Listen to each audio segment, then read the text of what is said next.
Hello, everyone. This is Tom Fox back for another episode, and you're in for a treat today. Why? Because I'm in for a treat today. And the reason we're both in for treats today is we have with us Robert Meyers. He has 30 plus years in cybersecurity, privacy, M&A security. He's an author and an educator, and I love speaking with other authors. But with that incredibly long-winded introduction, Robert, first of all, thank you for taking the time to visit with us today. Thank you much. Robert, could you tell us a little bit about your professional background? So I started off in IT many, many years ago, over 3 decades. And I came into it after deciding that programming was not for me. Okay. I was always leaning towards the security side. As a kid, I played on that. As an adult, I drove into that. It wasn't really called anything but IT back then. People talk about being in cybersecurity a long time, but the fact is that we didn't have that separation. We were everything. And I saw breaches and impacts from security events that just caused a lot of damage and hurt people. I'll never forget some things that are simple. When I was just a kid, a friend of mine's father had his computer because his son was doing things he shouldn't have. And this was back in the 80s. And he lost all of his work product. And that actually impacted him in real life, not just, hey, I had a computer problem, I had to reboot. No, he actually lost and took damage. And I saw that happen again and again in my professional career. And I've tried to look at that as ways to get around things so we can stop that from happening. Would the book The Cuckoo's Nest resonate in any way? Because I remember reading that, and a cuckoo lays its eggs in another bird's nest. And there was a big theft in the late 80s or early 90s where they did just that. That was really I bought the book because of the title, because it intrigued me so much. But what you've just described, absolutely, I remember learning about and studying about that in the 90s. So that's been around for a while. Yeah, most events back in the old days were caused by people that were either completely lax in security or were purposely doing damage. They would come in and cause problems, and there was no real reason to. It just happened, and it hurt so many people. So I just got to watch it over and over again. And honestly, I've seen it happen this year. I mean, it's over and over, and I've watched over 30 years of it. Well, could you bring us maybe forward from the 90s through your professional career in the first part of the century and then up to 2025? Well, a long time ago, about a little less than 30 years ago, I started working at an insurance company. And when I was there, I really found new levels of, hey, we get things running, but don't really deal with the realities of security. I watched companies that had RAS, remote access systems, set up where, hey, for some reason, the remote access person, which is anybody who logged in as a guest, was now the administrator. And by the way, that wasn't one company. That was half a dozen companies. And these included large school districts and things like that. Then as I moved in from there, I started my own firm, and I was dealing with security events, some of which were really, really bad. But you will just run into things that just are a little scary. People utilizing information they shouldn't. But then you'd have IT people who used to have bumper stickers. You'd know they were IT because it said, "I read your email." That would be the actual bumper sticker. Now I want you to think about that. Does that make you like IT? No. And it really ignored the whole concept of privacy. And in the US, privacy wasn't a real thing. In Europe, it is, and it has been for a very long time. But in the US, our idea of privacy was we're keeping our company's secrets safe. That's different. Data doesn't need that level of security. People do. Now, the people may own the business and therefore they need the security, but we focus it the wrong direction. Is the data privacy or privacy cybersecurity divide geographic, like GDPR in Europe and the United States, or is it something else? It's philosophical. I'll give you a simple example. When cybersecurity was just getting started, most of the people came from IT. And an IT person would think, hey, if I have 3 copies of something, I have 1. But now we're looking at protect, protect, protect. Now with the idea that, wait, we shouldn't have some data. Data needs to have a life cycle. I've walked into companies, actually the vast majority of companies, I've dealt with hundreds of companies over the years that have no idea about getting rid of old data. It's just like, well, this is what we do for our business. I actually had one customer once tell me I need to keep all 30 years of email because in e-discovery, they want it all. Well, the reason they want it all is you have 30 years of email. Wow. Well, how you mentioned a little bit earlier my question about the Europe and EU is their tradition of data privacy and indeed privacy, not just data privacy, obviously because of the war and other political situations that many have grown up with in Europe as opposed to here in the United States. And even in my profession, that's a real thing. How do you help Americans understand what privacy means in Europe through a US lens? Well, the funny thing about it is, if you go back in history, there's a lot of privacy based law here. There are a lot of things that started in our world in the US that you don't really think about. And that's where we get things like the wiretapping laws. Well, is it okay if you record someone's conversation? That freaks people out. But I can copy all of your emails and chats and you don't have a problem. And then you start getting into the not so much geographic, but the age based difference.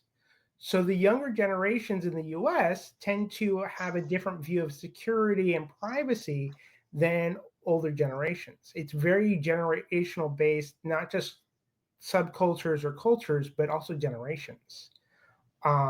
So when you're younger, it's like, oh, I don't care what people see what I'm eating, but I don't want my text messages shared or my Instagram or Facebook or iMessenger or whatnot.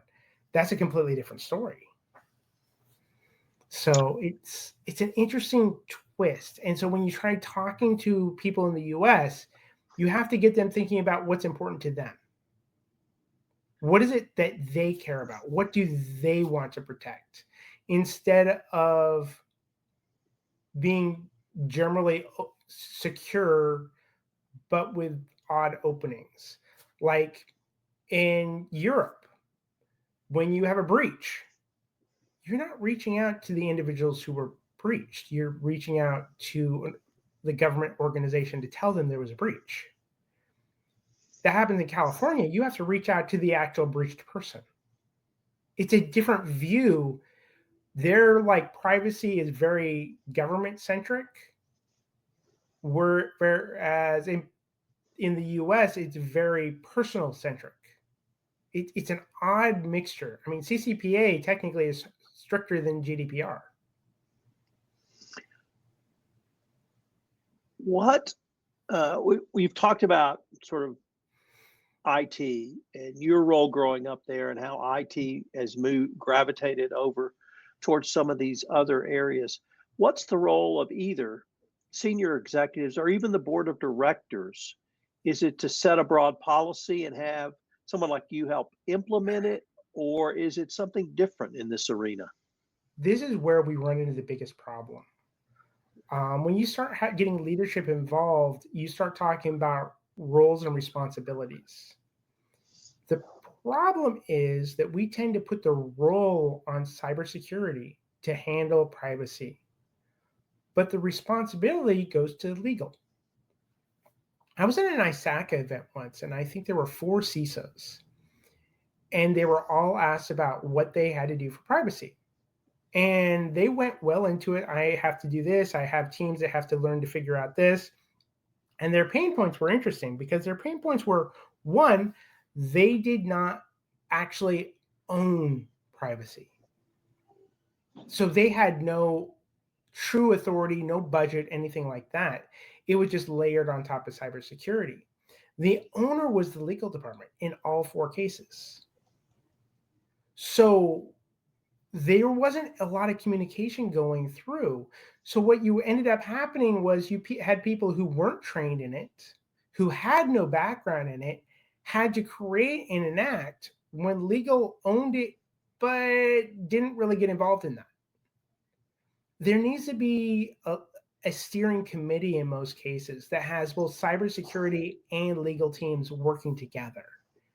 And it needs to be diverse because people look at things with different viewpoints.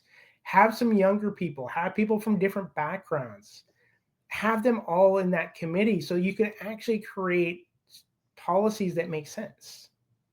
And always remember, is there a reason I have the data I'm protecting? Because if I don't, then let's get rid of that first. That's actually the clearest explanation of this issue I think I've ever received. Well done. When you sit down with a company, who are you talking to? Are you talking to the head of IT? Are you talking to the general counsel? Are you talking to the chief compliance officer? Or are you talking to the CEO, COO? Are you talking to the board? All of the above, none of the above. Who generally will bring you in, or does it just depend on the assignment? Usually when I go in to talk to people, it's going to be either a company administrator or it's almost never someone who has anything to do with privacy. I actually had a great conversation at one point when I was working at Microsoft. I met it was a fairly large retail company. I met the general counsel and I said, "What are you doing for privacy?" And he looked at me and he's like, "Who do you work with?" I said, "Microsoft." He goes, "Microsoft says privacy?"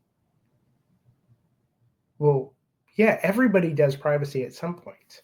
That's not an if, ands, or buts. It's everybody's involved, and there are privacy tools of different types. But when we started talking about it, I realized that he had no clue on the security side being involved. And I actually had an insanely simple sales cycle for my company at that point because I got a conversation started with him. He's like, started bringing more and more people in. And I was like, that's what you need to do. You need to get security. You have to have legal. You have to have IT operations. You have to get the whole group working together. Because if you're not, it's going to go nowhere, or it's not going to go where you need it. So how, or rather, you emphasize privacy principles and cybersecurity tools can work together. You've just described, I think, to me, how the cross-functional groups in an organization need to work together. How can we get the tools to align with this type of philosophical approach with the people? So one of the most simple tools out there, you can do this with a spreadsheet. It's called a risk register. We use it in privacy all the time. GRC, the governance, risk, and compliance teams use it all the time. Cybersecurity is used to more automation, let's say. But they need to start taking that tool and learning to use that tool together, because a risk register for a company needs to have cybersecurity events happening on it as well. Not just theft, risk, legal regulations, but actual cybersecurity, so that cybersecurity is looking and go, hey, does this have, this has privacy and cybersecurity impact. Then they can get the teams working together. They get the two groups working together and say, okay, this is great. I'm moving in the right direction. But then there's newer cybersecurity tools. Like there's a company out there that's caught my attention. It's called Lightbeam AI. They're a DSPM tool, data security posture management. And they had a great idea that I just sat there and I was, the founder of the company is talking about it. And I'm like, that's the Holy Grail.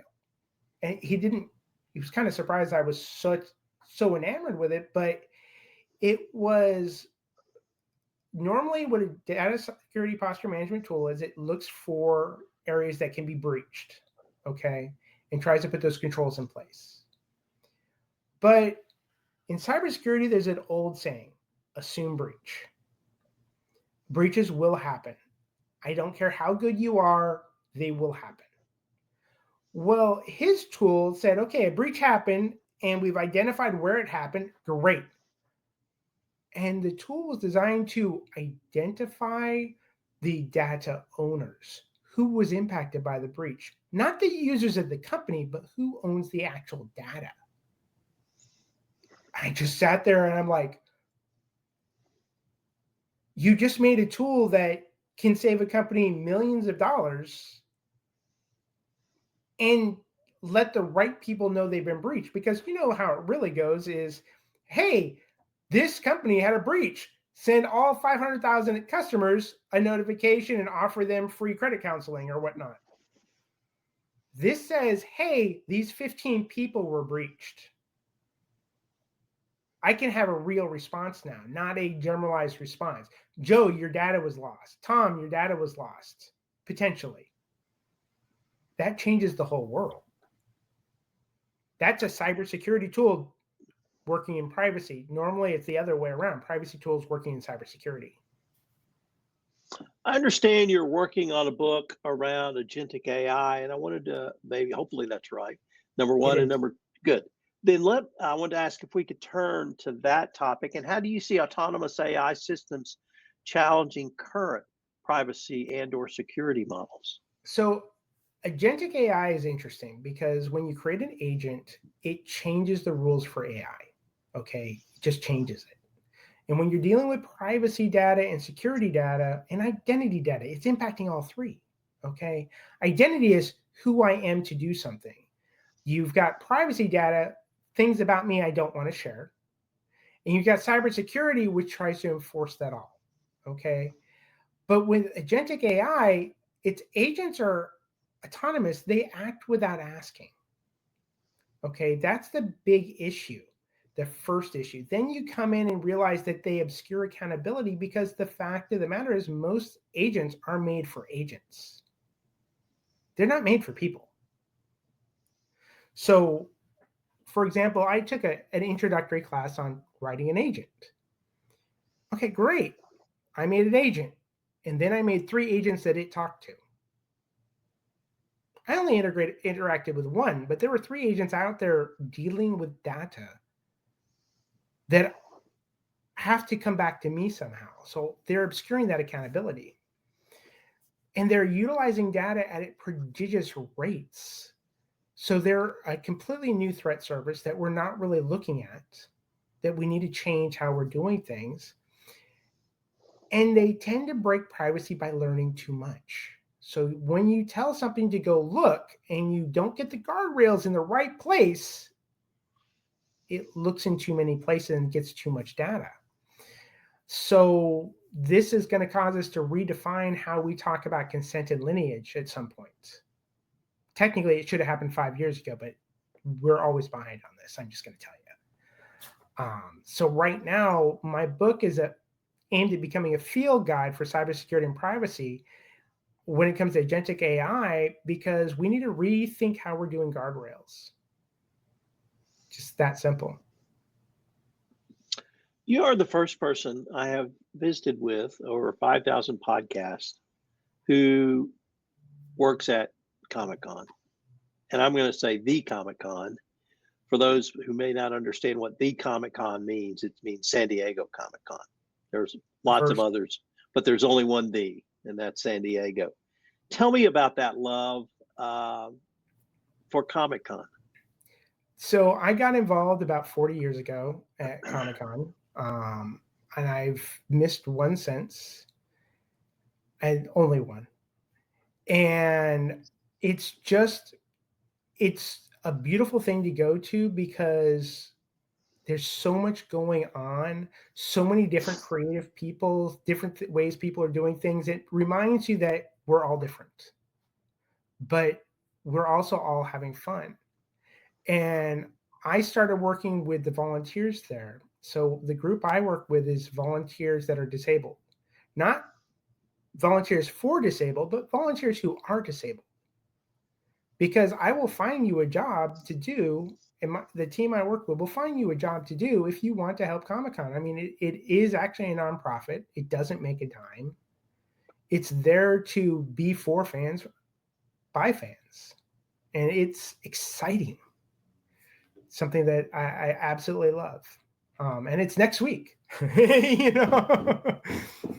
So, what about the energy, the creativity, maybe even the love you feel there is things that you can bring into your professional life to help tell a story about security and privacy?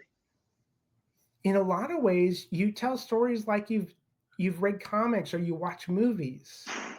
You just take that same type of belief and you have a conversation. You're like, this is how things go. And sometimes I'll do something simple. I'll put in a lab and it'll be characters from comics or movies, just so that people can understand these are what's happening. If you wanted to have a villain, you can have a villain. Here's Lex Luthor logging in and he's going to break in. You know, it's it lets you have a little fun when you're talking to people and lets you connect. Because the hardest thing to do when you're in cybersecurity or in privacy is to connect to people. Most try to separate and just close in. And you got to connect with people or you can't protect them. I'm a lawyer by professional background. What would you say to a college student or even perhaps a college grad, someone new to the workplace or someone who's thinking about new to the workplace, about why your profession or cybersecurity and privacy is something they should look at? And if they're still in college, what would you suggest they study to help prepare them? Or do they just need to get out in the IT world? 20 years ago, the answer would have been get out in the IT world. Today, that is not the case. Today, if you're coming from a legal or a privacy background, I'm going to strongly recommend you look into some security-based certs and training to go around it. Whether you get the cert or not, use the training material. So if you're coming from cyber, look into IAPP type certifications, just like Certified Information and Privacy Technologist, CIPT. Great certification. Whether or not you use a cert is irrelevant. Do the training. A lot of it's free or simple books. Read it. If you're coming from the privacy world, look at something like the Certified Data Privacy Solutions Engineer. That's from ISACA. They're going to focus in and bringing that security into language you understand. Play with the other side. Don't just focus in on one. And by the way, I know lots of lawyers who go into IAPP and they search in or focus in on CIPP certifications. So Certified Information Privacy Professional. Those are great. But touch on the security ones. Take and read a book on IT security. Understand that there is a lot of crossover. One of my best friends in the cybersecurity world, one of my best friends outside, he has a Juris Doctorate and he went into IT. I mean, there's a lot of crossover. The key thing here on either side is attention to detail. We need to have that attention to detail to be successful. And just by going into the field, you've already proven you have it. Could you say a few words about your book, Privacy Snippets for the Cybersecurity Professional? Sure. Who that book is aimed for, and how you think it's been received? So it's early on. Um, the key that I'm aiming it at is for people who are on the cybersecurity side who are being tasked with privacy. I'd really like to see more people read it. I even opened it up on Kindle Unlimited just because I want people who are in that world to go in, look at what they can learn, look at how things translate. And, I'd like some privacy people to look at it to understand where security is coming from. Because cybersecurity people, they use different terms, sometimes very similar, but it doesn't always mean the same thing. Robert, unfortunately, we are near the end of our time for this episode. But if our listeners wanted to connect with you, find out more information about the book, perhaps find out about your upcoming speaking engagements, or find out more about your service offerings, what would be the best place or places for them to go? I would recommend either LinkedIn or drop into Amazon, and I have an author's page. As I add books, they will be popping up there. Robert, I want to thank you again for taking the time to visit with me, and I hope we can continue this conversation. Of course. Thank you for having me, Tom. Compliance Podcast Network. Start your mornings with daily compliance news, quick, sharp updates on the top compliance and ethics stories in under 5 minutes every morning in Compliance Podcast Network. Because compliance never sleeps. Need practical advice fast? Check out Compliance Tip of the Day. One actionable idea to level up your program. Short and sweet, every day on Compliance Podcast Network. Got 10 minutes? We've got the week's top 10 stories. 10 for 10 brings you the big compliance headlines. Fast, fun, and focused. Every Saturday on Compliance Podcast Network. And don't miss the Sunday Book Review, where compliance meets culture through must-read books and big ideas every Sunday in Compliance Podcast Network. Whether you're in the office, on a walk, or commuting, stay smart, stay ethical, stay tuned. Only on the Compliance Podcast Network, available wherever you listen to podcasts.